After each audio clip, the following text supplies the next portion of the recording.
Marcus sat at the wrong table. The woman there was in a wheelchair. "You must be my date," she smiled. Then her father, the city's most powerful CEO, walked in. What happened next changed everything. Like, comment, and subscribe so we can keep sharing stories like this. The fluorescent lights of Martinez Auto Repair flickered as Marcus Bennett closed the hood of the last vehicle of the day.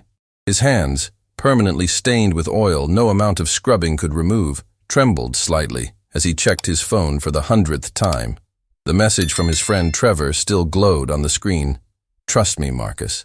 This blind date is exactly what you need. She's sweet, down to earth, and doesn't care about money. Table 14 at the Sterling Room. Don't be late." Marcus glanced at his reflection in the car window.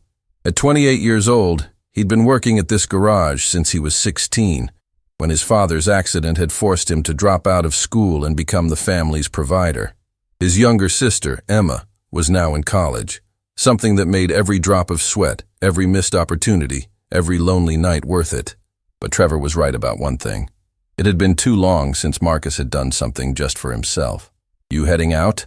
called out his boss, Roberto, a barrel-chested man who'd been like a second father to Marcus over the years. "Yeah, got that thing tonight," Marcus replied, suddenly embarrassed. Roberto's weathered face broke into a knowing smile. "The blind date Trevor won't shut up about? Good. You deserve some happiness, kid. Just shower first. You smell like transmission fluid." Marcus laughed despite his nerves.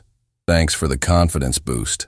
45 minutes later, Marcus stood outside the Sterling Room, a restaurant so expensive he'd had to Google whether mechanics were even allowed inside.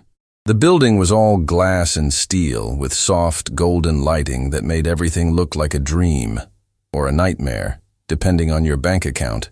He'd borrowed a suit from Trevor, and it fit reasonably well, though the shoes pinched his feet and the tie felt like a noose around his neck.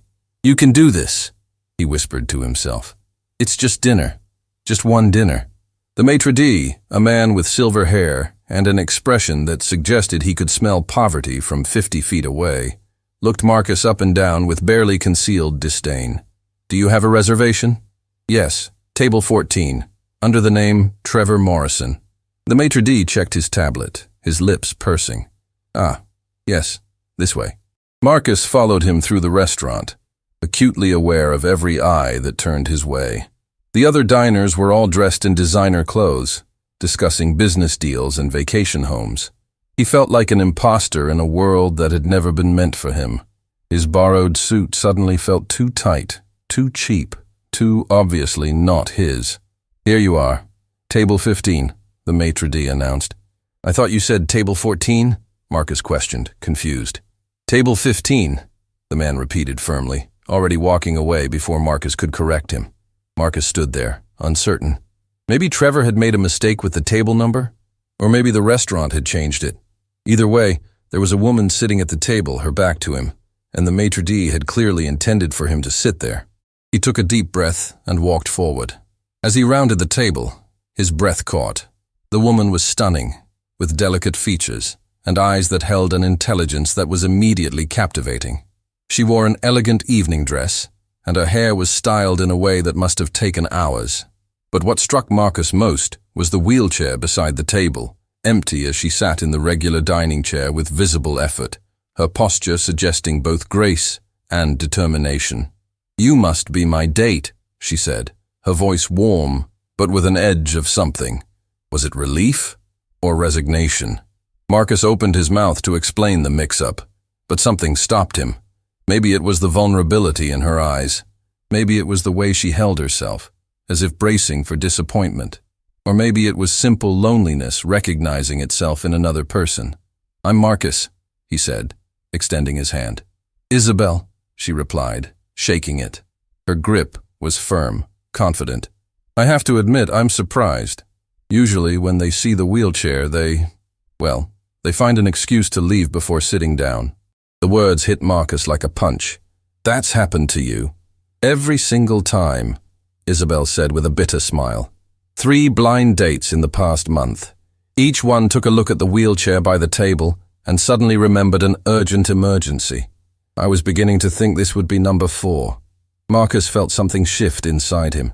He recognized that expression. The armor people wore when they'd been hurt too many times, when hope had become dangerous. Well, I'm here, and I'm hungry. So if you don't mind terrible small talk and someone who doesn't know which fork to use for what, I'd love to have dinner. For the first time since he'd sat down, Isabel's smile reached her eyes.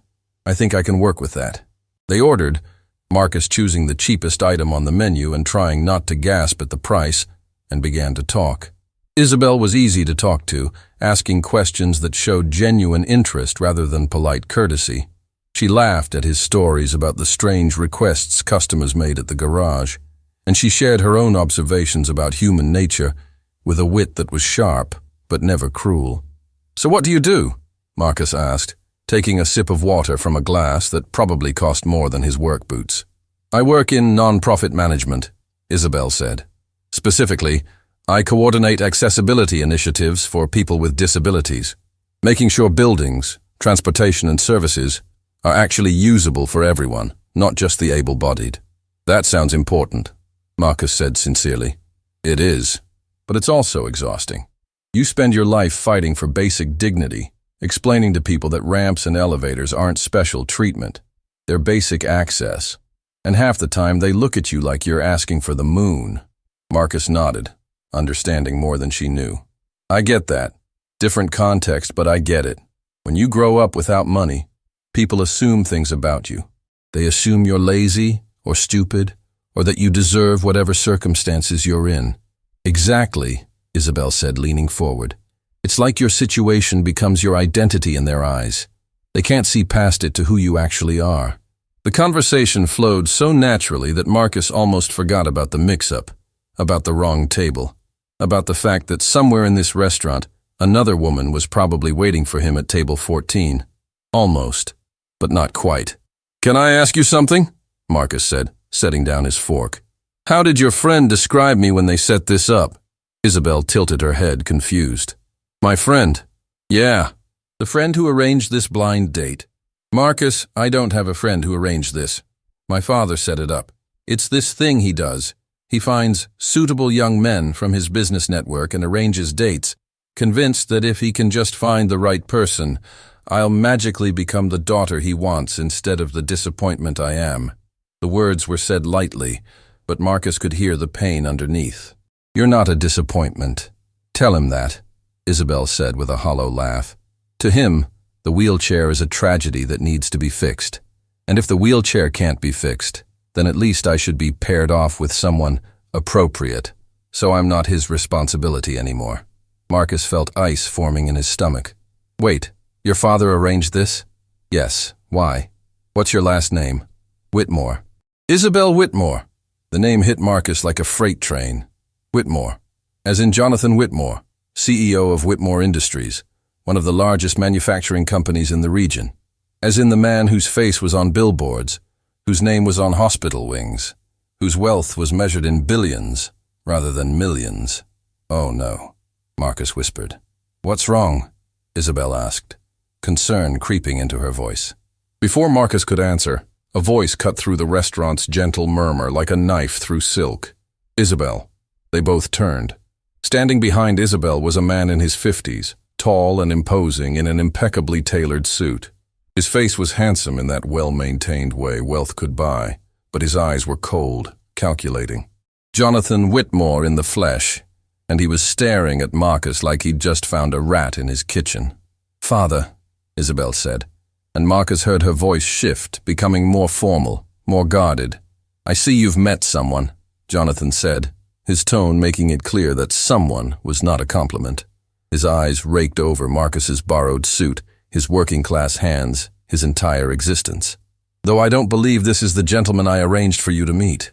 What do you mean? Isabel asked, confusion crossing her face. I arranged for you to meet David Patterson, the son of my business partner. Harvard graduate, trust fund, impeccable breeding. He's sitting alone at table 14, wondering where his date is. The silence that followed was deafening. Marcus felt every eye in the restaurant turning toward them, drawn by the tension like sharks to blood in the water. There's been a mix-up, Marcus started to say, but Jonathan cut him off with a gesture. Clearly, And you are? Marcus Bennett. Sir, I can explain. I'm sure you can, Jonathan said, his voice dripping with condescension. Let me guess. You saw a beautiful woman in an expensive restaurant and thought you'd try your luck. Saw the wheelchair and figured she'd be grateful for any attention. Father. Isabel's voice was sharp with shock and anger, but Jonathan wasn't finished. Tell me, Mr. Bennett, what do you do for a living? And please don't lie. I can tell by your hands that you work with them. Marcus felt his face burning. I'm a mechanic. At Martinez Auto Repair. A mechanic, Jonathan repeated, and the way he said it made it sound like the lowest possible profession. And you thought you could sit here, at my table with my daughter, as if you belonged in this world? He didn't know, Isabel interjected, her voice rising. It was a mix-up with the table numbers. He thought. What he thought doesn't matter, Jonathan interrupted, his attention still fixed on Marcus. What matters is that he's wasted my daughter's time and mine. And worse, he's embarrassed her in front of everyone here. Marcus started to stand, his face hot with shame. I should go. No, Isabel said firmly. Marcus, please sit down. Isabel, don't be ridiculous, Jonathan said. This man is clearly not in your social circle. He probably makes in a year what you spend on shoes. The cruelty of the statement hung in the air. Marcus could see other diners watching now, some with pity, others with the kind of fascination people have for car crashes. He wanted to disappear, to sink through the floor and never emerge. Every insecurity he'd ever felt about his place in the world was being confirmed in real time, in front of strangers, and Isabel, and himself. You don't know anything about him, Isabel said, her voice shaking with anger Marcus had never heard before. You haven't asked about who he is, what he believes, what he's done with his life. All you see is his occupation and his lack of money, and you've decided that makes him worthless. I've decided that he doesn't belong here, Jonathan corrected coldly. There's a difference. Is there? Isabel challenged. Because it sounds like the same prejudice to me, the same snap judgment based on external factors rather than actual character. Jonathan's face reddened. This is not the place for this discussion. Then where is the place? Your office? Your house? Where you can control everything and everyone? Isabel was standing now, leaning on the table for support, her whole body trembling with emotion. I'm so tired of you deciding who I am and what I deserve based on your narrow definition of worth. Marcus wanted to defend her, to say something, but he was frozen. This was a family fight he had no business being in the middle of, but he couldn't leave without making everything worse. Isabel, calm down, Jonathan said, his voice lowering but still hard. You're making a scene. Good, Isabel shot back. Maybe it's time someone made a scene. Maybe it's time someone said out loud what everyone's thinking. That you value money and status over actual human connection. That you'd rather I end up with someone suitable who treats me like a trophy than someone genuine who treats me like a person. And you think this mechanic treats you like a person? Jonathan asked, his skepticism obvious.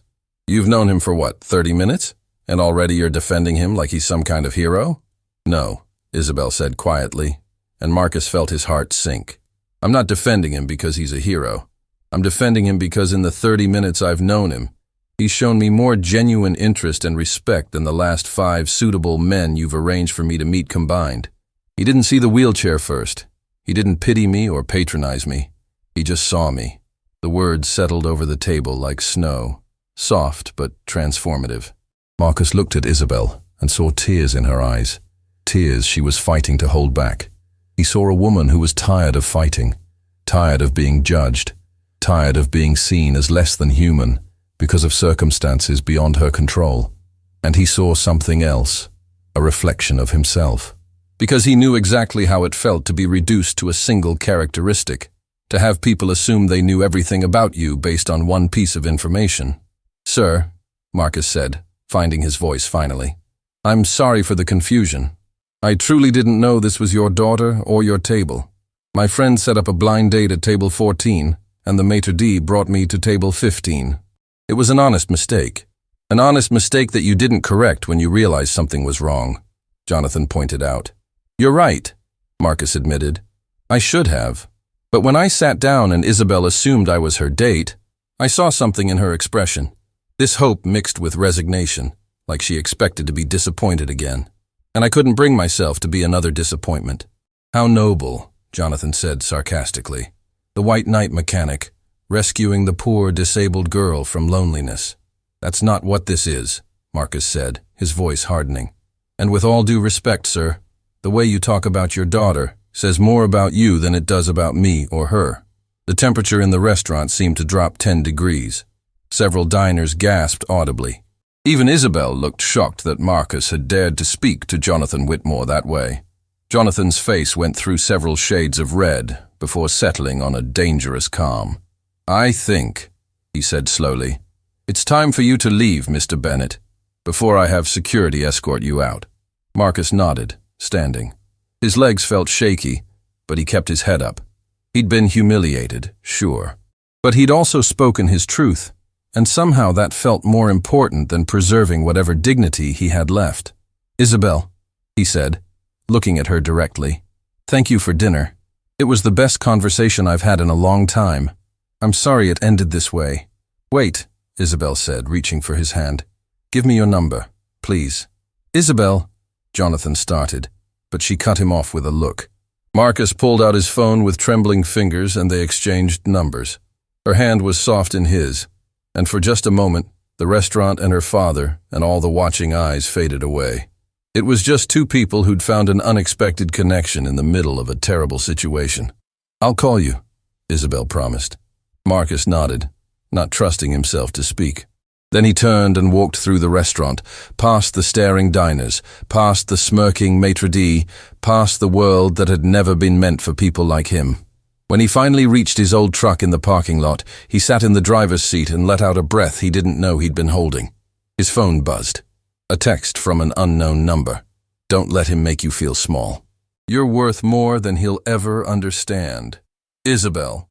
Marcus read the message 3 times, feeling something warm spreading through his chest, something that felt dangerously close to hope. Back in the restaurant, Jonathan Whitmore sat across from his daughter, fury radiating from every pore. What were you thinking? He demanded. I was thinking, Isabel said calmly, though her hands shook as she transferred from the dining chair back to her wheelchair, that for the first time in a very long time, someone looked at me and saw a person instead of a tragedy. And you just drove him away. He's a mechanic, Isabel. He has nothing to offer you, except kindness, except genuine interest, except the basic human decency you seem to think is less important than a trust fund. Jonathan's expression was unreadable. You'll forget about him in a week. Will I? Isabel asked.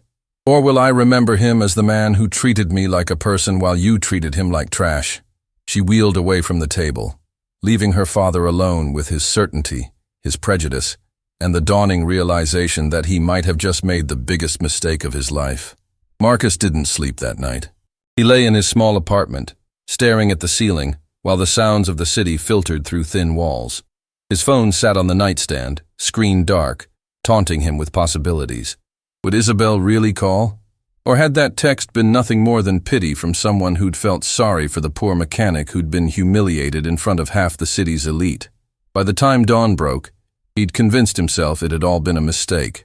People like Isabel Whitmore didn't date people like him. That was just reality, no matter how much connection they'd felt across a restaurant table. The garage was busy the next morning, which Marcus was grateful for. Keeping his hands occupied meant keeping his mind occupied. And right now, he needed to focus on anything except the memory of Jonathan Whitmore's contemptuous stare, or the way Isabel had defended him with such fierce conviction. You look terrible, Roberto observed around noon, wiping his hands on a rag. The blind date went that badly. You could say that, Marcus muttered, his head buried under the hood of a sedan. Want to talk about it? Not really. Roberto nodded, understanding. Well, when you do, you know where to find me. Marcus's phone buzzed in his pocket around 2 in the afternoon. He almost didn't check it, assuming it was Emma asking for money for textbooks or groceries. But something made him pull it out, and his heart stopped when he saw Isabel's name on the screen. Are you free tomorrow evening? I'd like to see you again. Somewhere less dramatic. His hands shook as he typed and deleted 3 different responses before settling on yes. Where and when? Her reply came immediately. There's a small coffee shop on Morrison Street called The Daily Grind. 6 o'clock. Fair warning, it's nowhere near as fancy as the Sterling Room. Marcus found himself smiling for the first time all day. Perfect. See you there. Trevor called that night, full of apologies. Man, I am so sorry. I gave the maitre d' specific instructions for table 14, but apparently there was some miscommunication with the reservation system. How bad was it? Pretty bad, Marcus admitted, then found himself telling the whole story. The wrong table, the connection with Isabel, her father's arrival, the public humiliation. Trevor whistled low.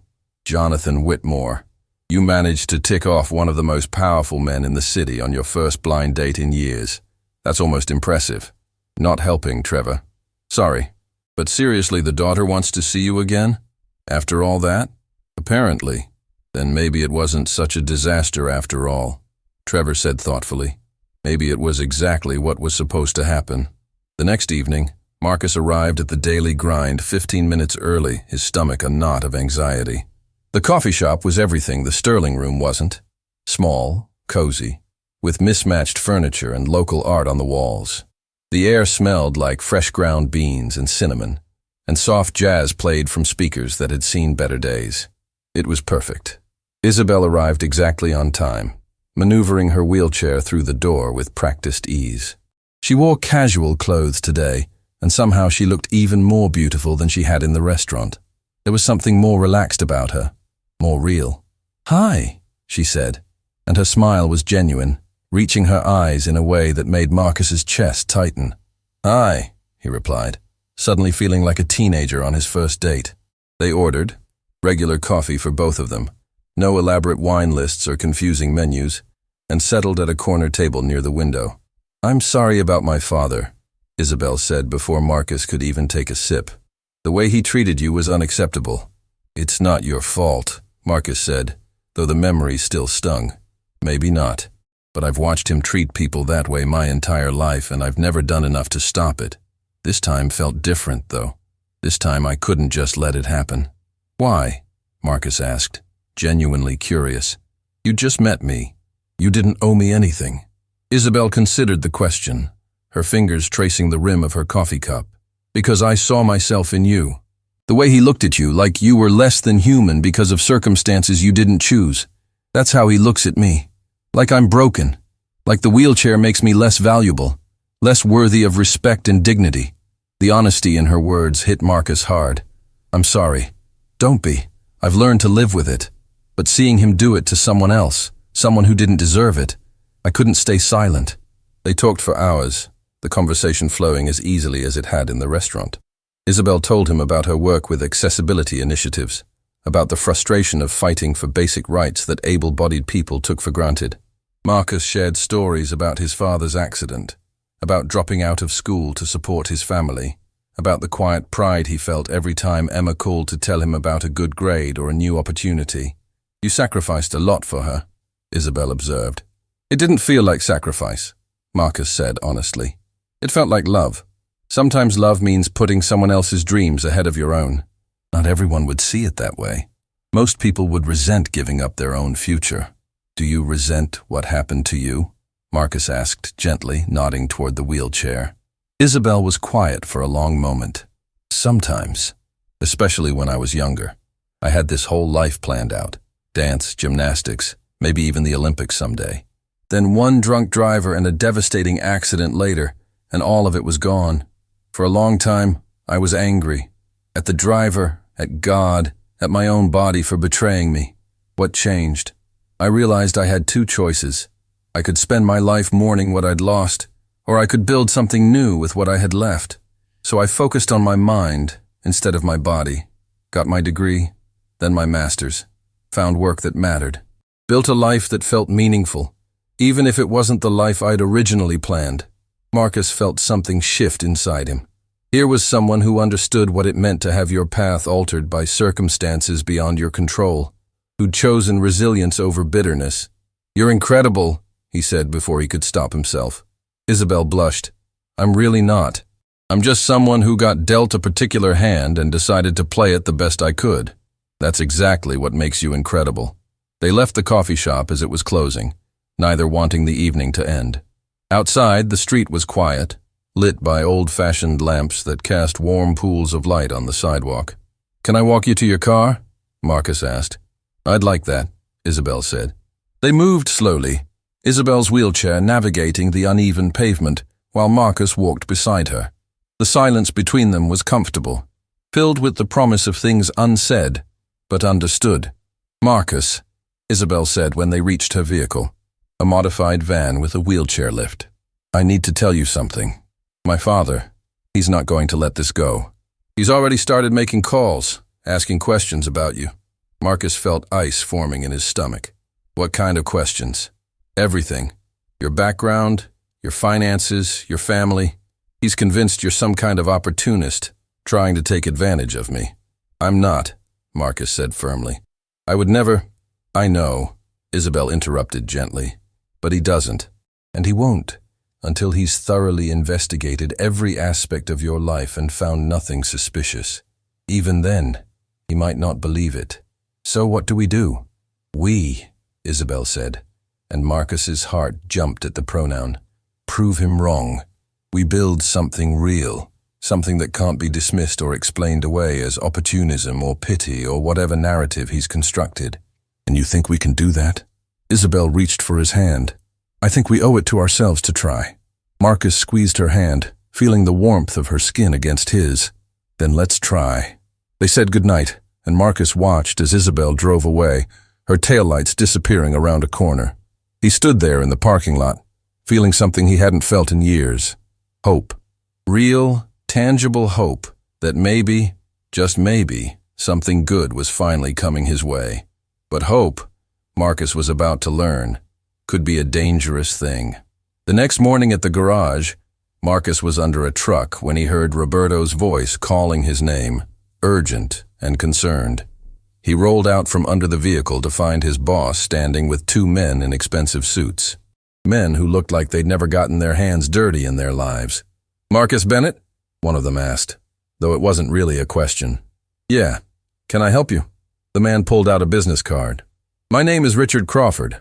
I'm an attorney representing Whitmore Industries. Mr. Whitmore would like to meet with you. Today, if possible." Marcus felt his stomach drop. "About what?" "I think you know about what, Mr. Bennett. Shall we say 2 o'clock at the Whitmore Industries headquarters?" It wasn't a question. It was a command. "I'm working," Marcus said, though he knew it was futile. "Roberto Martinez has already agreed to give you the afternoon off," Crawford said smoothly. "Mr. Whitmore can be very persuasive when necessary." Roberto looked apologetic but helpless.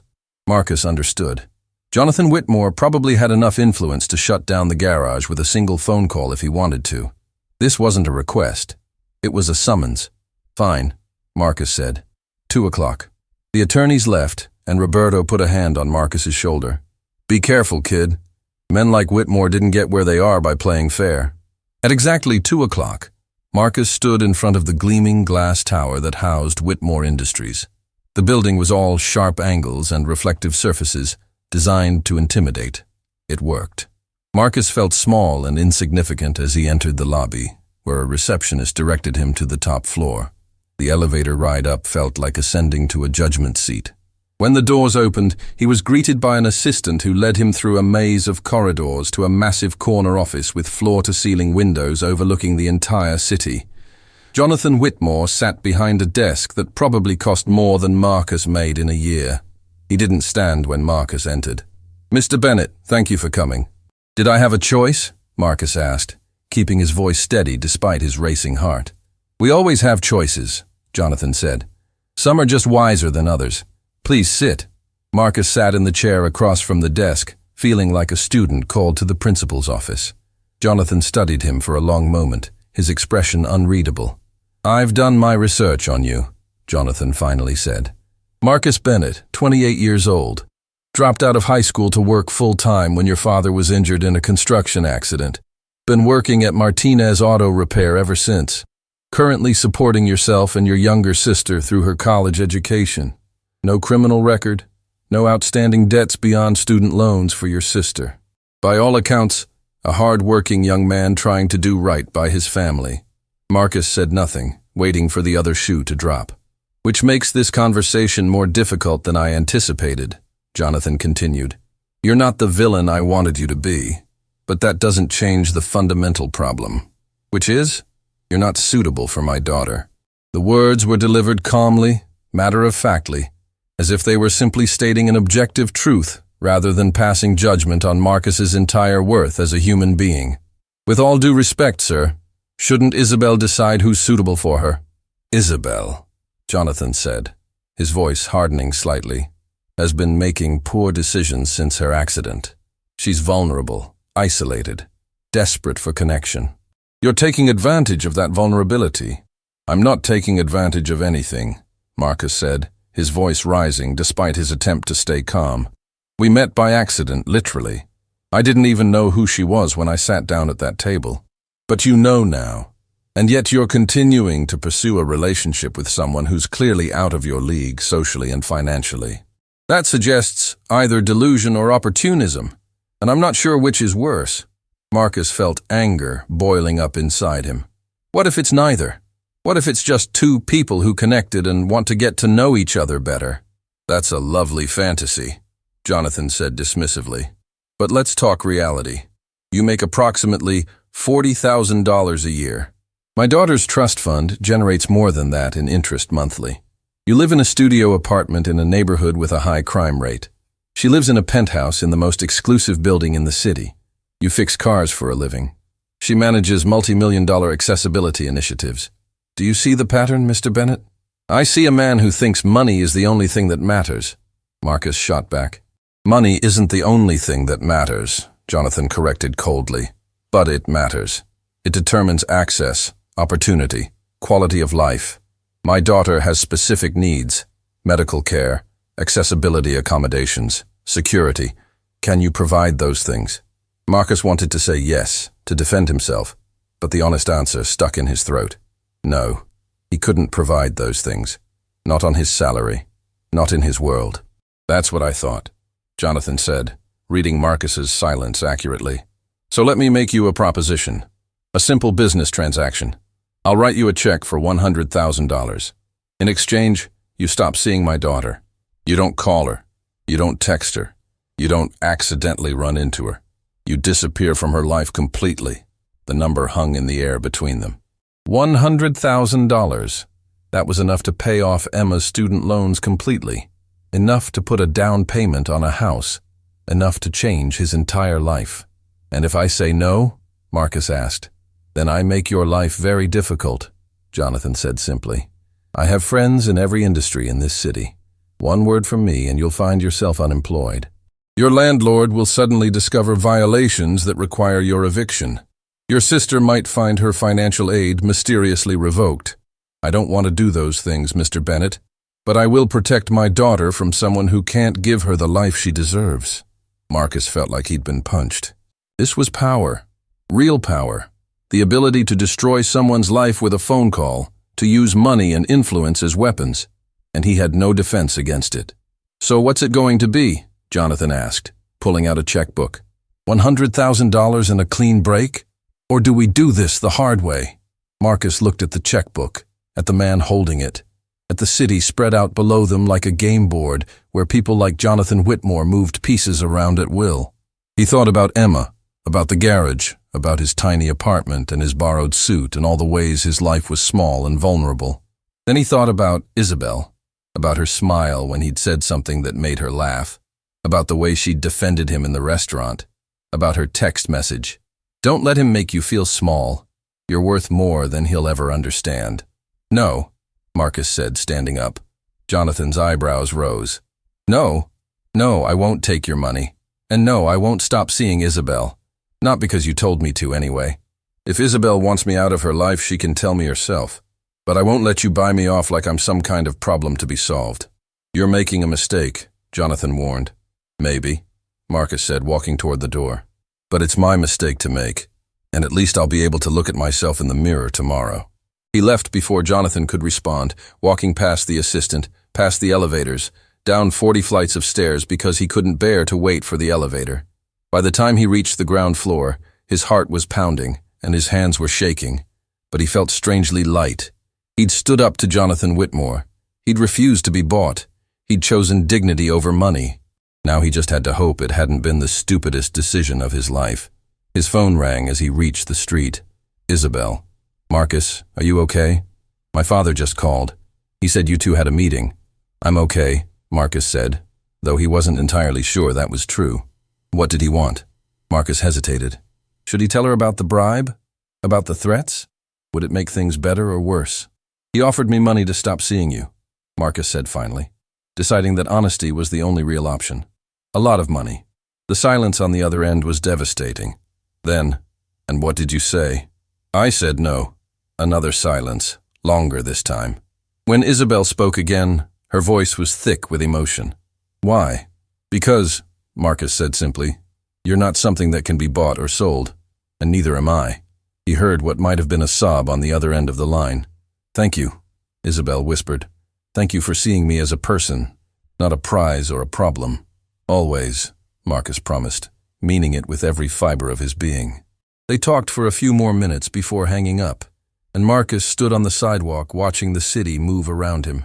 He'd just turned down more money than he'd see in years. He'd made an enemy of one of the most powerful men in the region. He'd probably made his life infinitely more complicated, but he'd also done the right thing, and somehow that made all the difference. Back in his office, Jonathan Whitmore stared at the unsigned check on his desk.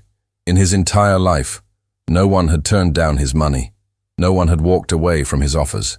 The mechanic had surprised him, which was both annoying and, if he was being honest with himself, slightly impressive. But impressive or not, Jonathan wasn't finished. If Marcus Bennett wouldn't take money to leave Isabel alone, then Jonathan would have to find another way to end this relationship before his daughter got hurt. And Jonathan Whitmore always found a way. The consequences came faster than Marcus had anticipated. Within days of his meeting with Jonathan Whitmore, small but unmistakable changes began rippling through his life, like cracks spreading across ice. It started with the garage. Roberto pulled him aside during the morning shift, his weathered face creased with concern and something that looked like fear. Marcus, we need to talk. In my office. Marcus followed him into the cramped back room that served as Roberto's office, a space barely large enough for a desk and 2 chairs. His boss closed the door carefully, as if afraid the walls themselves might be listening. I got a call yesterday, Roberto said without preamble. From the building owner. Apparently there's been some concern about our lease. Concern? We've been here for 15 years. You've never missed a payment. I know, but suddenly there are structural issues that need immediate inspection, and code violations that somehow appeared out of nowhere. The inspector is coming tomorrow, and I have a feeling he's going to find exactly what he's been paid to find. Marcus felt his stomach drop. Jonathan Whitmore. Roberto nodded grimly.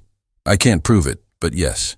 The building owner mentioned that someone with significant influence had raised concerns about tenant suitability. Kid, I don't want to lose you, but I also can't afford to lose this garage. It's all I have. You're firing me? I'm asking you to think about taking some time off. Unpaid leave, just until this blows over. If the inspector comes and you're not here, maybe they'll back off. Marcus wanted to argue, to fight, to demand that Roberto stand up to the pressure, but he saw the fear in his boss's eyes and understood. Roberto had a family to feed, a business to protect. He was just trying to survive, same as everyone else. I understand, Marcus said quietly. How long? I don't know. A few weeks. Maybe longer. I'm sorry, Marcus. If I had any other choice. It's okay, Marcus interrupted, though it definitely wasn't okay. I get it. He cleaned out his locker slowly, each item a reminder of years spent building a life that could apparently be dismantled in days by someone with enough money and malice. His co-workers avoided eye contact, embarrassed or afraid, or both. Only Trevor approached him as he was leaving. This is garbage, Trevor said bluntly. Complete garbage. Yeah, well, that's how the world works sometimes. You could sue. This is clearly retaliation. With what lawyer? What money? Against Jonathan Whitmore? Marcus shook his head. Come on, Trevor. We both know how that would end. Trevor had no response to that, because they both knew Marcus was right. The system protected people like Jonathan Whitmore and crushed people like Marcus Bennett. That was just reality. Marcus drove home in his old truck, watching the city pass by his window and wondering how everything had fallen apart so quickly. He'd done the right thing, hadn't he? He'd refused to be bought, chosen integrity over money. So why did it feel like he was being punished for his principles? His phone buzzed. A text from his landlord. Need to discuss your lease. Please call ASAP. Marcus didn't bother calling. He already knew what the conversation would be. Suddenly discovered violations, necessary renovations, regrettable need for him to vacate. The script was predictable, the ending already written. He was still sitting in his truck outside his apartment building when another text came through, this one from Emma. Hey, big brother. Just got notified that my financial aid package is under review. They're saying there might be eligibility issues? Can we talk tonight? That was when Marcus finally broke. Not with tears or rage, but with a quiet, devastating understanding of just how thoroughly Jonathan Whitmore could destroy his life. His job, his home, his sister's education, everything he'd worked for, everything he'd sacrificed for, all of it could be taken away by a man who saw him as nothing more than an obstacle to be removed. His phone rang. Isabel. He almost didn't answer, but couldn't bring himself to ignore her. Hey, he said, trying to keep his voice steady. Marcus, what's wrong? I can hear it in your voice. He told her everything, the garage, the landlord, Emma's financial aid. With each detail, he could hear her breathing become more rapid, more distressed. This is my fault, she said when he finished. He's doing this because of me. This is your father's fault, Marcus corrected, not yours. But I should have anticipated this. I know what he's capable of when he decides someone is a threat to his control. I should have warned you, should have. Isabel, stop. None of this is your responsibility. Then let me help. I have money of my own, my trust fund. I can pay your rent, help with Emma's tuition. No, Marcus said firmly, though the offer was tempting. That's exactly what your father wants. He wants me dependent on you, wants to be able to say I'm using you for money. I won't give him that satisfaction. So what are you going to do?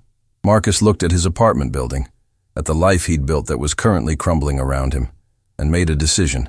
I'm going to fight back, not with money or lawyers or power, but with the truth. I'm going to show your father and everyone else that I'm not going anywhere. How? I don't know yet, but I'll figure it out. They talked for another hour, Isabel sharing her own stories of her father's manipulation and control. She told him about attempts to manage her medical care without her input, about friends who'd mysteriously stopped calling after her father deemed them unsuitable, about a lifetime of being treated like a problem to be solved rather than a person to be respected. He sees the wheelchair and thinks it makes me fragile, she said, like I need to be protected from the world. But what he doesn't understand is that the world has already taught me to be strong. Every day, I have to fight for access, for respect, for the simple dignity of being treated like everyone else. His attempts to control me aren't protection. They're just another barrier I have to overcome. You're the strongest person I've ever met, Marcus said, meaning it absolutely. Then why do I feel so powerless right now? Because you're fighting someone who has all the structural power, but that doesn't mean you don't have your own kind of strength. Sometimes the strongest thing you can do is keep being yourself, despite everyone trying to change you. After they hung up, Marcus sat in his truck for a long time, thinking about strength and power and the difference between them. Then he started making calls. The first was to a local legal aid society. The attorney he spoke with, a woman named Patricia Valdez, listened to his story with growing concern. What you're describing sounds like targeted harassment, she said, but proving it would be difficult. Men like Jonathan Whitmore don't leave obvious trails. They make phone calls, drop suggestions, apply pressure through intermediaries. By the time the consequences reach you, the connection is nearly impossible to prove. So there's nothing I can do? I didn't say that. Start documenting everything. Every interaction, every threat, every consequence. Build a timeline. Get witnesses if you can. And most importantly, don't give him anything he can use against you. Don't break your lease. Don't quit your job voluntarily. Don't do anything that could be spun as instability or poor judgment. Marcus thanked her and hung up, feeling slightly more hopeful. Then he called his landlord back and calmly explained that he had no intention of vacating without proper legal cause and suggested that any violations be documented in writing with specific citations. The landlord's tone shifted from aggressive to uncertain, suggesting that perhaps the pressure from above wasn't as ironclad as Jonathan had expected. Next, he called the financial aid office at Emma's university, introducing himself as her brother and legal guardian. He asked specific questions about the review process, requested documentation of any alleged eligibility issues, and mentioned, casually, that his sister had a clean academic record and fully documented financial need. The administrator promised to investigate further and call back. By the time he finished making calls, Marcus felt different. Not powerful exactly, but less powerless. He was fighting back, not with money or influence, but with persistence and attention to detail. It wasn't much, but it was something. His phone rang again, an unknown number. "Mr. Bennett, this is Gerald Richardson. I own Richardson Automotive across town. I heard you might be looking for work?" Marcus's first instinct was suspicion. "How did you hear that?" "Roberto Martinez called me. Said one of his best mechanics was taking some time off and might need temporary work. I've been trying to hire someone with your experience for months. Interested?" It was a lifeline Marcus hadn't expected. Definitely interested. "Can you start tomorrow? I know it's short notice, but I'm swamped." They discussed terms.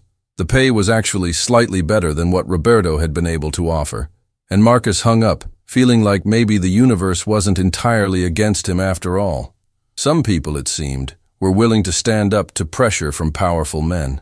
Some people still valued skill and integrity over social connections.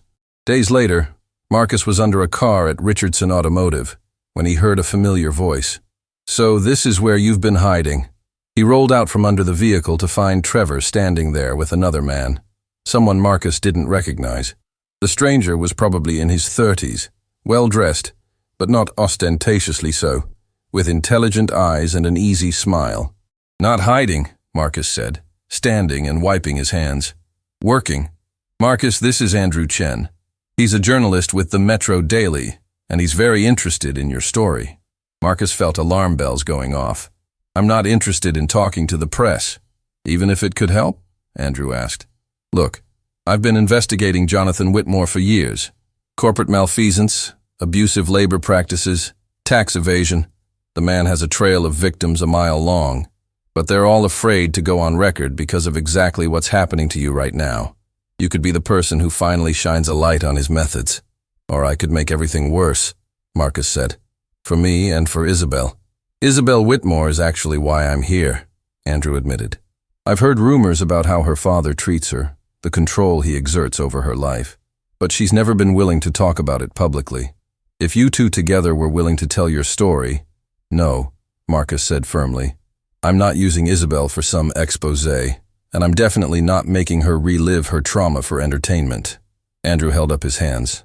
"I respect that, but think about it. Right now, Whitmore is destroying your life in the shadows. What if you brought it into the light? What if people knew what he was really like, not just the philanthropist image he projects? What if they didn't care?" Marcus countered. "Rich, powerful man uses his influence to control people. That's not news. That's just how the world works." "Maybe," Andrew conceded. "But sometimes a story resonates because it's personal, because people can see themselves in it. A working-class guy falls for the boss's daughter, gets threatened and harassed for not knowing his place. That's a story people understand. That's a David and Goliath narrative that matters." "I'll think about it," Marcus said, though he had no intention of doing any such thing. Getting the press involved felt like escalation, like mutual assured destruction, and he wasn't ready to burn everything down just yet. After Trevor and Andrew left, Marcus went back to work, but the conversation stayed with him. Was fighting back in public the right move, or would it just make Jonathan Whitmore more determined to destroy him? That evening, he met Isabel at a small park near the river. It was one of the few public spaces in the city with truly accessible paths, and they'd started meeting there when they wanted privacy without the judgmental eyes of restaurant patrons. "I had an interesting visitor today," Marcus said, telling her about Andrew Chen.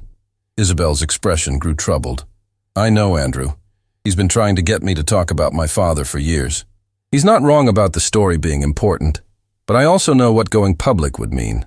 My father would see it as a declaration of war, so we don't do it," Marcus said simply. "But maybe we should," Isabel said slowly. Maybe it's time someone stood up to him publicly, showed that his power has limits. Or maybe it's time we focused on building our own lives instead of tearing down his, Marcus suggested. Every day I spend fighting your father is a day I'm not spending with you. And honestly, I'm tired of him being the center of every conversation we have.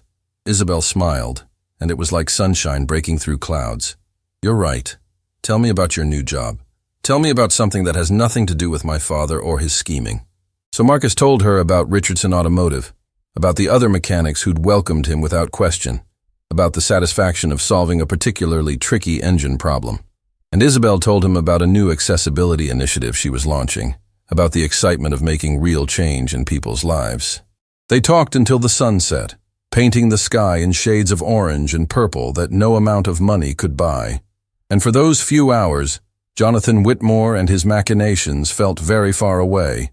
But as Marcus drove home that night, he passed the Whitmore Industries building, its windows blazing with light even in the evening.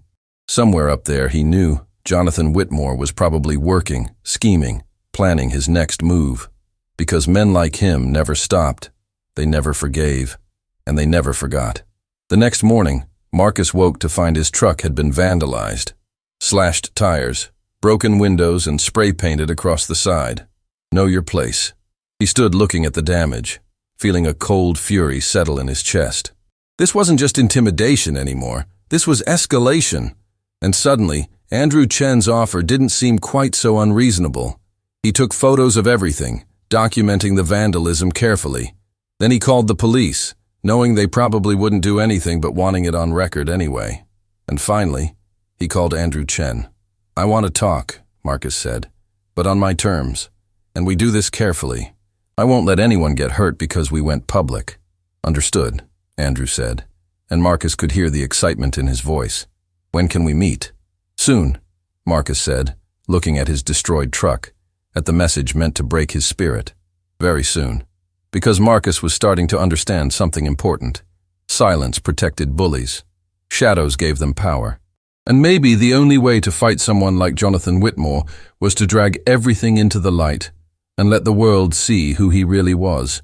It was time to stop being afraid. It was time to fight back. The interview took place in a neutral location, a small conference room at the Metro Daily offices, away from prying eyes and Jonathan Whitmore's network of informants. Marcus arrived early, his stomach churning with anxiety and second thoughts. Isabel arrived shortly after, maneuvering her wheelchair through the doorway with the practiced ease that always amazed him. Are you sure about this? She asked, her voice quiet but steady. No, Marcus admitted, but I'm sure about doing nothing isn't working. Your father is systematically destroying my life, and he's not going to stop until I'm completely broken or gone. Maybe going public is the only way to make him back off. Andrew Chen entered with a recording device and a notepad, his expression serious but kind. Before we start, I want you both to understand what you're getting into. Once this story publishes, there's no taking it back. Jonathan Whitmore will retaliate, probably harder than before. Your lives will be under scrutiny. People will have opinions about your relationship, about your choices, about everything. Are you prepared for that? Marcus looked at Isabel, and she looked back at him. In that moment of shared understanding, he saw the woman who'd defended him in a crowded restaurant, who'd refused to let her father's prejudices define her, who'd chosen authenticity over approval. Whatever came next, they'd face it together. We're ready, Isabel said.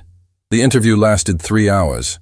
Andrew asked thoughtful questions, digging not just into the harassment Marcus had experienced, but into the broader pattern of control Jonathan had exerted over Isabel's entire life. She spoke about medical decisions made without her input, about suitable friends who'd been subtly discouraged from visiting, about a lifetime of being treated as fragile rather than capable. He sees my disability as something that happened to him, Isabel explained, her voice thick with emotion. Like I got hurt specifically to inconvenience him, to ruin his perfect family image. And ever since, he's been trying to manage me like a problem that needs solving, rather than a person who needs support. Can you give me specific examples? Andrew asked gently. Isabel took a deep breath. When I was in rehabilitation after my accident, learning to adapt to the wheelchair, there was a psychologist I really connected with, someone who understood what I was going through. who helped me process the trauma and grief. My father fired her after she suggested that I might benefit from more independence rather than constant supervision. He replaced her with someone more compliant. Someone who agreed with his assessment that I needed to be protected from the world. And more recently, he's been arranging these blind dates with appropriate men from his business circle. Men who see me as either a charity case or a stepping stone to my father's favor. None of them see me as an actual person with my own thoughts and feelings. Until Marcus. She reached for his hand across the table, and Andrew made a note of the gesture.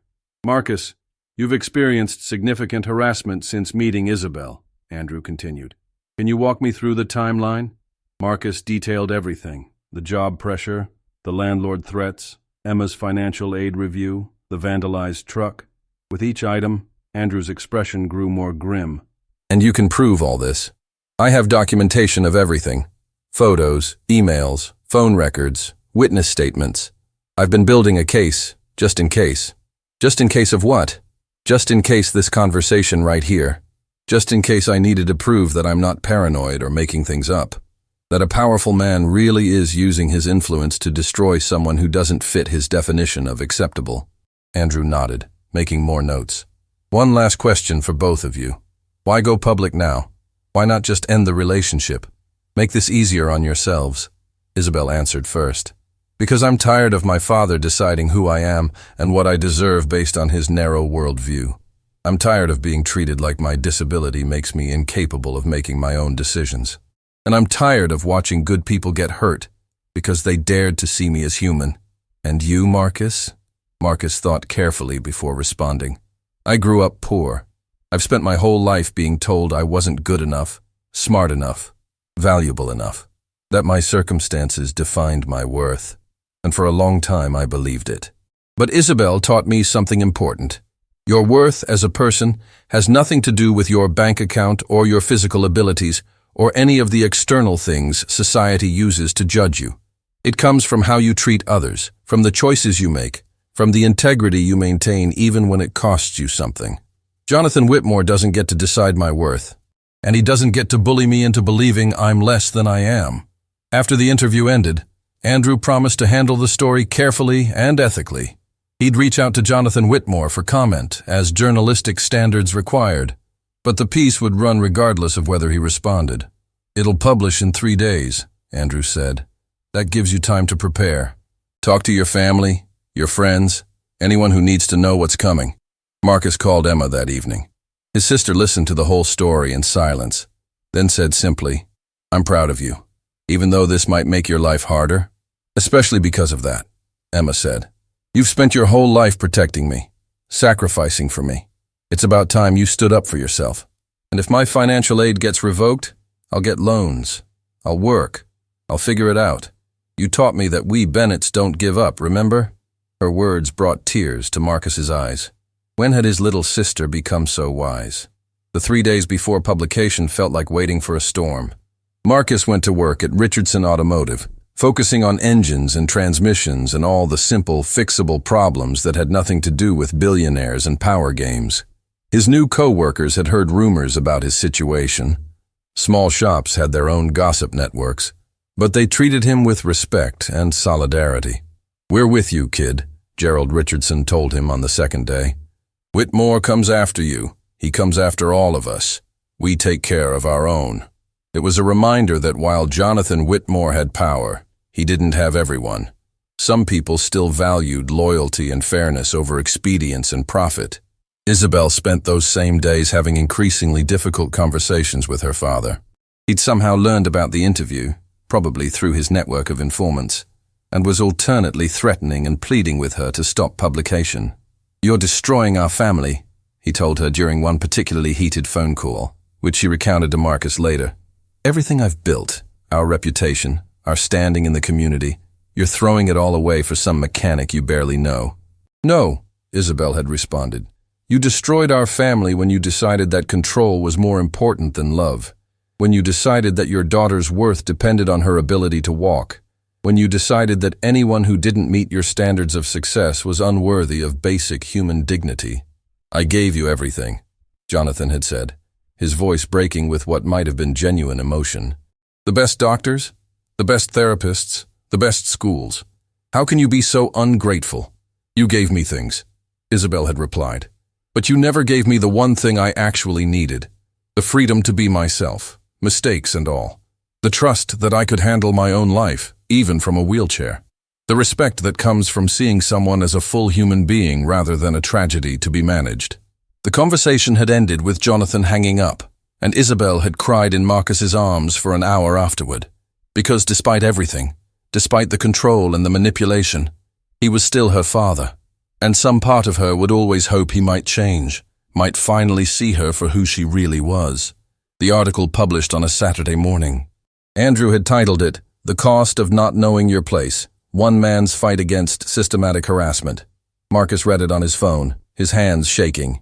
Andrew had done exactly what he'd promised, presented the facts clearly and ethically, letting Marcus and Isabel's words speak for themselves, showing the pattern of harassment without sensationalizing it.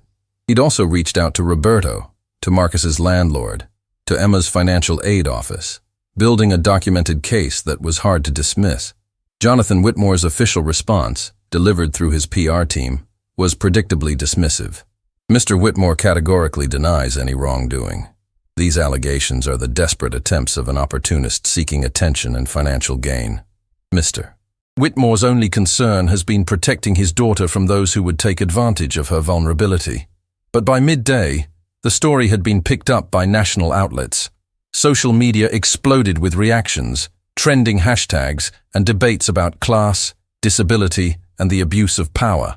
Some people sided with Jonathan, arguing that fathers had the right to protect their children from unsuitable relationships. But far more people saw the story for what it was, a textbook case of a powerful person using his influence to crush anyone who dared challenge his authority. Marcus's phone rang constantly. Other media outlets wanted interviews. Disability rights organizations wanted to discuss Isabel's experiences. Even some of Jonathan's business associates reached out quietly, expressing support or sharing their own stories of being bullied by him. But the most unexpected call came from someone Marcus had never heard of before. "Mr. Bennett, my name is Catherine Whitmore. I'm Jonathan's sister and Isabel's aunt. I need to meet with you and my niece, as soon as possible." They met that evening at Isabel's apartment, a spacious, accessible place that Marcus was visiting for the first time. Catherine Whitmore was in her 50s, dressed casually, with kind eyes that reminded him of Isabel's. "I've been estranged from my brother for years," Catherine explained once they were settled. "We had a falling out over how he was treating Isabel after her accident. I thought he was being controlling and dismissive of her autonomy. He thought I was undermining his authority. We haven't spoken since." "Then why are you here now?" Isabel asked, clearly surprised by her aunt's presence. "Because I read that article, and I realized I'd made a mistake. I walked away thinking that distance would protect me from Jonathan's toxicity, but all it did was leave you alone with him, without anyone to balance his influence or challenge his decisions." Catherine pulled out a thick folder. "These are documents I've been collecting for years. Financial records showing questionable business practices. Correspondence proving he's used company resources for personal vendettas. Testimony from former employees about workplace harassment. I kept them as insurance, in case Jonathan ever came after me legally, but now I think they could serve a better purpose." "Why are you giving these to us?" Marcus asked, suspicious of anyone connected to Jonathan Whitmore. "Because," Catherine said, looking directly at him, "I watched my brother become someone I don't recognize, someone who values power over people, control over connection. And I've watched my niece become collateral damage in his quest to maintain that control. If giving you these documents helps protect Isabel, helps show the world who Jonathan really is, then it's worth whatever consequences I face." Isabel was crying now, overwhelmed by the aunt she'd barely known stepping forward at exactly the moment she needed family support. "Thank you," she whispered. Catherine stayed for hours, sharing stories about Isabel's mother, who died when Isabel was young, and revealing a family history Marcus hadn't known. Apparently, Jonathan hadn't always been this way. His first wife's death had changed him, hardened him, made him paranoid about protecting what he had left. When Isabel's accident happened years later, it had triggered something in him, a desperate need to control every variable, to prevent any more loss. "I'm not excusing his behavior," Catherine clarified. Understanding why someone acts badly doesn't make their actions acceptable, but it might help you understand that this isn't really about you, Marcus. It's about Jonathan's inability to cope with anything he can't control. After Catherine left, Marcus and Isabel sat together in silence, processing everything. The apartment's large windows overlooked the city, thousands of lights twinkling like stars brought down to earth. "Do you think this will actually change anything?" Isabel asked. "Or will he just dig in deeper?" "I don't know," Marcus admitted. "But at least now it's not happening in the shadows. People know, they're watching. That has to count for something." His phone buzzed. A text from an unknown number. "You've made a powerful enemy, Mr. Bennett. But you've also made some powerful friends. Stay strong. Someone who knows what you're going through." More messages followed throughout the evening. Some were supportive, others cruel. But one stood out from Andrew Chen. "My editor just told me the article has been read over 2 million times.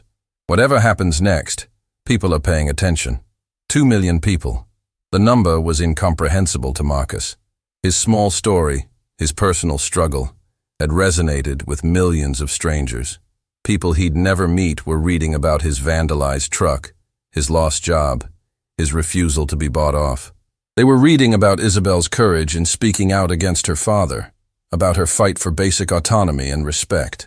"We did it," Isabel said, reading the same message on her phone. "We told our story, and people listened." But even as they celebrated this small victory, Marcus couldn't shake the feeling that the real battle was just beginning. Jonathan Whitmore wasn't the type to accept public humiliation quietly. He would respond, probably dramatically, and when he did, Marcus and Isabel would need to be ready. The response came the next morning, not from Jonathan directly, but from his team of lawyers. They delivered a formal cease and desist letter, accusing Marcus of defamation and demanding a public retraction of all statements made in the article. Marcus called Patricia Valdez, the legal aid attorney who'd been helping him document everything. "This is intimidation," she said after reading the letter. "They're trying to scare you into silence, but everything you said in that article is provably true. You have documentation, witnesses, a clear pattern of behavior. If they actually sued you for defamation, they'd lose. They know that. This is just posturing. So what do I do?" "Nothing. You ignore it, and you prepare for whatever comes next, because men like Jonathan Whitmore don't stop with legal threats. They escalate." She was right. By the end of the day, anonymous accounts on social media had begun posting accusations about Marcus, that he had a criminal record, false, that he'd been fired from previous jobs for theft, false, that he was a con artist targeting wealthy disabled women, also false. Each lie was carefully crafted to be plausible enough to spread while being hard to definitively disprove. But something unexpected happened. People who knew Marcus, former co-workers, neighbors, even customers from the garage, started speaking up, posting their own stories about his character and integrity. Trevor organized a kind of grassroots defense campaign, flooding social media with testimonials about who Marcus really was. "You're not alone in this," Trevor told him that evening. "You've spent years helping people, being decent and honest even when it would have been easier not to be. Now those people are returning the favor." Isabel faced similar attacks, accusations that she was being manipulated, that her judgment was impaired, that she was rebelling against her father for attention, rather than making genuine choices about her own life. The disability community responded with fury, rallying around her and calling out the ableist assumptions underlying the attacks. Through it all, Jonathan Whitmore remained silent publicly, letting his surrogates do the dirty work. But Marcus knew he was orchestrating everything. Probably from that corner office overlooking the city, moving pieces around like a chess master planning his next move. The question was, what would that move be? The answer came a week later, in the most unexpected way possible. Marcus was at Richardson Automotive when Gerald called him into the office. His boss's expression was troubled, and Marcus's heart sank, assuming Jonathan had finally gotten to him. "I just got a very strange call," Gerald said, "from Jonathan Whitmore himself. Let me guess. He wants you to fire me." "Actually, no. He wants to meet with you. Both of you. You and Isabel. He said it's time to talk like adults and find a solution that works for everyone." Marcus felt suspicion rising like bile in his throat. "It's a trap." "Maybe. but he suggested meeting at a neutral location, with witnesses present if you want. Said he's willing to have Catherine there as mediator. Catherine agreed to this. Apparently, she called him after reading the article. Had some kind of intervention. I don't know all the details, but it sounds like she told him some hard truths he needed to hear. Marcus called Isabel immediately. She was equally suspicious, but also, he could hear in her voice, cautiously hopeful. Maybe Catherine actually got through to him, she said. Maybe he's finally ready to listen. Or maybe it's another manipulation, another way to control the narrative. There's only one way to find out, Isabel said. We meet with him, but on our terms, in a public place, with people we trust present. And if it's a trap, if he tries anything, we walk away. They arranged the meeting for the following week, in a private room at a community center that specialized in accessibility services. Neutral ground that neither Jonathan nor Marcus had any connection to. Catherine would be there, as would Patricia Valdez and Andrew Chen. Witnesses to ensure that whatever happened couldn't be denied or misrepresented later. As Marcus hung up the phone, he felt the weight of everything that had happened since that mistaken blind date. In such a short time, his entire life had been upended, challenged, and transformed. He'd lost a job, gained a new one. He'd been threatened, harassed, and publicly attacked.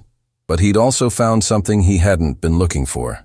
A person who saw him for who he really was, who valued his character over his circumstances, who was willing to fight beside him rather than above him. Whatever happened in that meeting, whatever Jonathan Whitmore had planned, Marcus knew one thing with absolute certainty. He wasn't the same person who'd nervously entered the Sterling room weeks ago.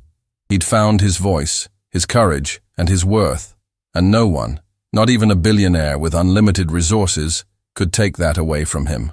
The real question was, had Jonathan Whitmore learned anything?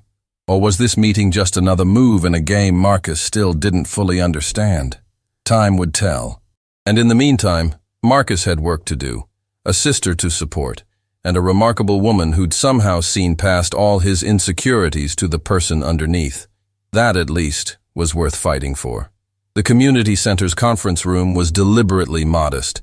Plain walls, practical furniture, fluorescent lighting that hummed softly overhead. It was the kind of space where real conversations happened, stripped of the intimidation tactics that marble offices and expensive restaurants provided. Marcus appreciated the choice. Here, Jonathan Whitmore couldn't hide behind symbols of his wealth and power. Marcus arrived early with Isabel, both of them silent with nervous anticipation. Patricia Valdez was already there, reviewing documents and preparing for whatever legal complications might arise. Andrew Chen sat in the corner with his recorder, present as both witness and journalist. And Catherine Whitmore stood by the window, her expression unreadable as she watched the parking lot. "He's here," Catherine said quietly. Through the window, Marcus watched Jonathan Whitmore emerge from a luxury sedan. But something was different. The man who walked toward the building didn't have the aggressive confidence Marcus remembered from their previous encounters.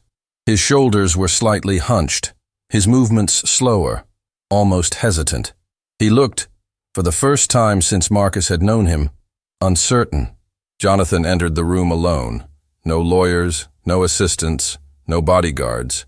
Just a man in an expensive suit who suddenly seemed very small in the plain, honest space.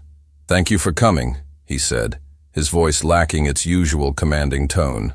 He looked at Isabel first, and Marcus saw something raw and painful in his eyes. "Thank you for giving me this chance." Isabel's expression was guarded.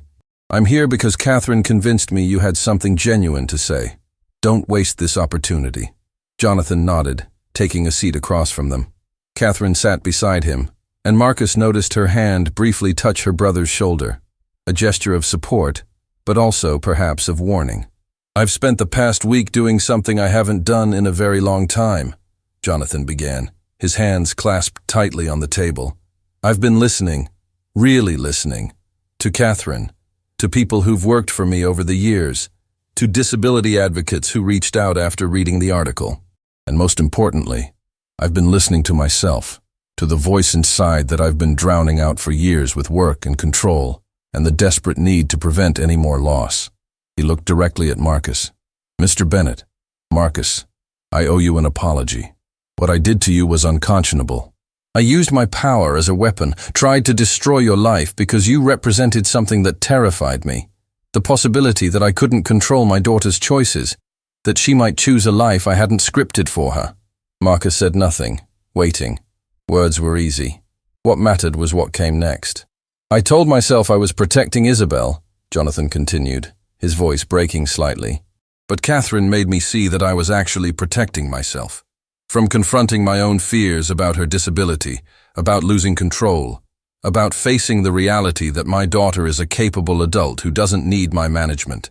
She needs my support. Isabel's hands gripped the armrests of her wheelchair. Do you understand what you put me through? Not just these past weeks, but years of treating me like a problem to be solved instead of a person to be respected. I'm beginning to, Jonathan said, and there were tears in his eyes now. Your mother's death broke something in me, and when you were hurt, when I saw you in that hospital bed, I couldn't bear the thought of losing you too. So I convinced myself that if I could just control everything, your medical care, your environment, your relationships, I could keep you safe. But safety became a prison, didn't it? Yes, Isabel whispered, her own tears falling now. I needed a father, and you gave me a warden. The words hung in the air, painful and true. Jonathan covered his face with his hands, and for a moment, the powerful CEO disappeared entirely, leaving only a broken man, confronting the damage he'd caused to the person he loved most. Catherine spoke into the silence. Jonathan came to me after the article published. He'd been receiving hate mail, threats, calls for boycotts of his company. But what finally broke through wasn't the public pressure. It was a letter from a woman whose daughter uses a wheelchair. She wrote about how she'd been treating her daughter the same way Jonathan treated Isabel, and how reading that article made her realize she was suffocating her child with overprotection disguised as love. She thanked me, Jonathan said, looking up with red-rimmed eyes. She thanked me for being a public example of what not to do, for showing her the consequences of controlling behavior before she'd completely destroyed her relationship with her daughter. And I realized, if a complete stranger could learn from my mistakes, maybe I could too. Marcus felt something shifting in the room. This didn't feel like manipulation. It felt like genuine reckoning, the kind that only comes when someone finally stops running from their own truth. I can't undo what I've done, Jonathan continued. The job pressure, the harassment, the vandalism. I was either directly responsible or complicit through my network of influence. I've spent my life building connections based on fear and obligation, rather than genuine respect. And now I'm paying the price. What price? Marcus asked, speaking for the first time. 3 major clients have ended their contracts with Whitmore Industries. 2 board members have resigned. My reputation in the business community has taken a hit that will take years to repair, if it can be repaired at all. And most importantly, I've damaged my relationship with my daughter, perhaps irreparably. He looked at Isabel. I don't expect forgiveness. I'm not here to ask for that. I'm here to take accountability and to try, however imperfectly, to make amends. How? Isabel asked, her voice hard despite her tears. How do you make amends for years of emotional manipulation and control? I don't know if I can, Jonathan admitted, but I can start by backing off, by respecting your autonomy, by supporting your relationship with Marcus instead of trying to destroy it, and by using my resources, the same resources I use to hurt people, to do something constructive instead. He pulled out a folder, sliding it across the table to Marcus. This is a detailed list of every way I interfered with your life. Jobs I pressured, landlords I contacted, financial aid offices I influenced. I've sent retraction letters to every person and institution, taking full responsibility and asking them to reverse any negative actions taken against you. I've also arranged for restitution, not as a bribe, but as compensation for the wages you lost, the stress you endured, and the damage to your property.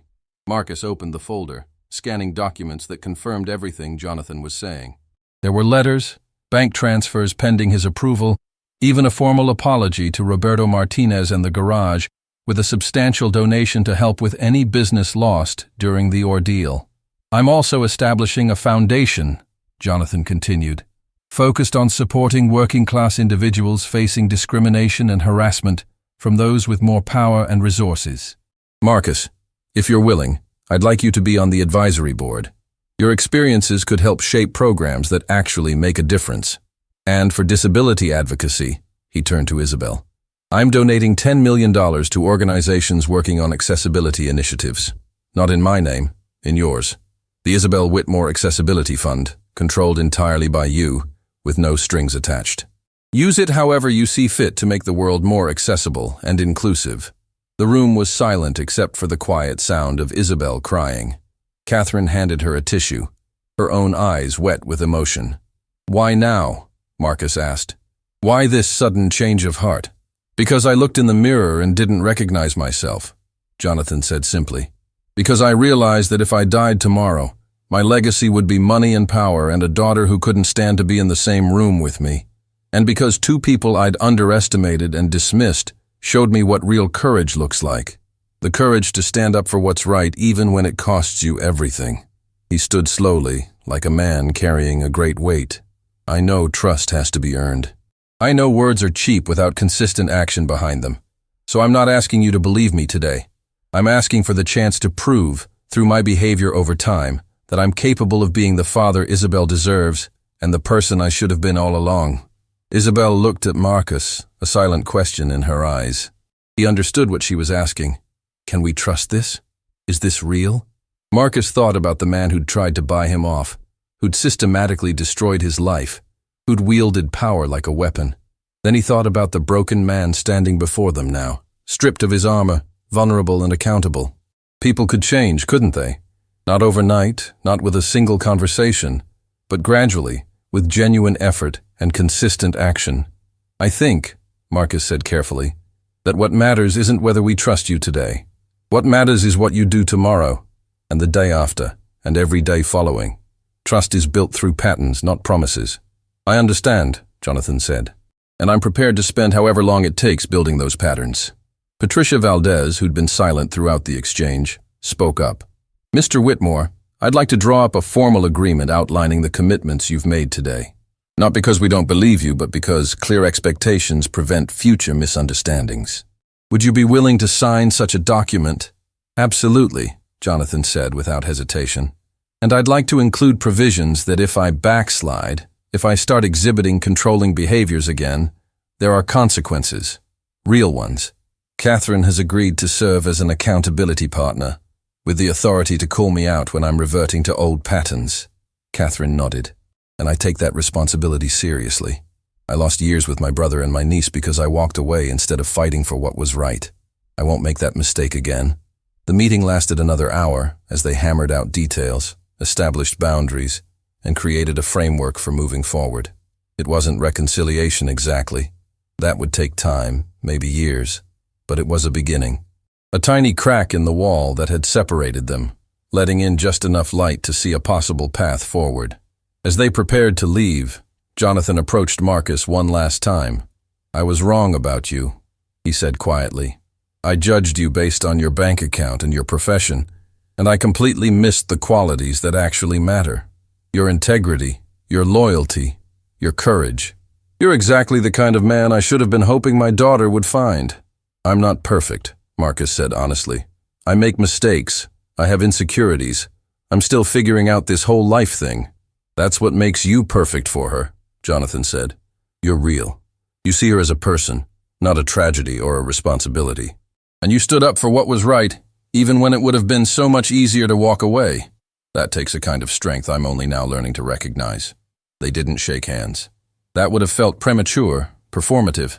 Instead, they nodded at each other, an acknowledgement that while the past couldn't be erased, the future remained unwritten. Outside, as Marcus and Isabel sat in her van, neither spoke for a long moment. The emotional weight of what had just happened pressed down on them like a physical force. Do you think he meant it? Isabel finally asked. I think he meant it today, Marcus said. Whether he'll mean it tomorrow, next week, next year, that's what we'll find out. Are you okay with that uncertainty? Marcus took her hand. I've learned something these past weeks. Life is uncertain. Jobs end, trucks get vandalized, powerful people try to destroy you. But you know what's certain? This. Us.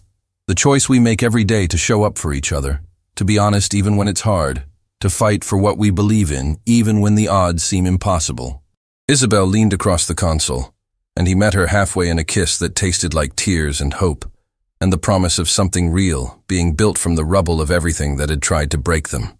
"I love you," she whispered. "I should have said it before, but I was afraid. Afraid that if I admitted how much you meant to me, I'd lose you. But I'm done being afraid." "I love you too," Marcus said, the words feeling both terrifying and liberating. "And I'm done being afraid too." The weeks that followed were not easy. Jonathan's attempts at making amends were awkward, sometimes clumsy, occasionally frustrating. He'd send texts at inappropriate times, offer unsolicited advice, then overcorrect by being too distant. It was messy and imperfect, exactly what genuine change looked like. But he showed up. When Isabel's accessibility initiative launched a new program, Jonathan attended the press conference and publicly praised his daughter's work, crediting her vision and expertise without trying to take any credit for himself. When Marcus's old garage went through a financial rough patch, Jonathan made sure they got a lucrative contract with Whitmore Industries, handled through proper channels, with no pressure or strings attached, just business supporting business. And critically, when Isabel called him out for slipping into old controlling patterns, suggesting she should reconsider her career choices or questioning her judgment, Jonathan listened, apologized, and genuinely tried to do better next time. Emma's financial aid was fully restored, with additional scholarship funds that had mysteriously become available. Marcus's landlord suddenly remembered that the violations had been a misunderstanding. The mechanics who'd supported Marcus through everything received unexpected bonuses and recognition, small acts of restitution that added up to a larger pattern of accountability. The story continued to resonate far beyond their personal lives. Andrew Chen's article had sparked a national conversation about disability rights, class discrimination, and the abuse of power. Isabel was invited to speak at conferences, to consult on accessibility initiatives, to use her platform and experience to drive real change. She did so with grace and passion, never forgetting where she'd come from or the people who'd supported her. Marcus went back to school, taking night classes while continuing to work at Richardson Automotive. His dream of becoming a mechanical engineer, put on hold years ago when his father was injured, suddenly seemed possible again. Not because Jonathan Whitmore was funding it, but because Marcus had found the courage to bet on himself the same way Isabel had bet on him. And they built something together. Not a fairy tale romance where everything was perfect, but a real relationship where two imperfect people chose each other daily, worked through problems honestly, and created something stronger than either of them could have built alone. 6 months after that meeting at the community center, on an ordinary Tuesday evening, Marcus picked Isabel up for dinner at a restaurant, neither fancy enough to be intimidating, nor simple enough to feel like settling. As they looked over menus, Isabel's phone buzzed with a message from her father. "Hope you both have a wonderful evening. You deserve happiness. Dad." It wasn't much, just a simple text. But it represented something profound. A father learning to let go, to trust, to support, rather than control. "Progress," Isabel said, showing Marcus the message. "Progress," he agreed. Later that night, as they walked through the same park where they'd had their second date, Marcus thought about everything that had changed since that mistaken blind date. He'd sat at the wrong table and found the right person. He'd been judged by a billionaire and discovered his own worth couldn't be measured in dollars. He'd been broken down and rebuilt stronger. "What are you thinking about?" Isabel asked. "I'm thinking about wrong tables," Marcus said. "About how sometimes the biggest mistakes lead to the most important destinations. If the maitre d' had brought me to table 14 that night, I would have met whoever Trevor set me up with. We would have had a pleasant evening, exchanged numbers, maybe gone on a second date that fizzled out.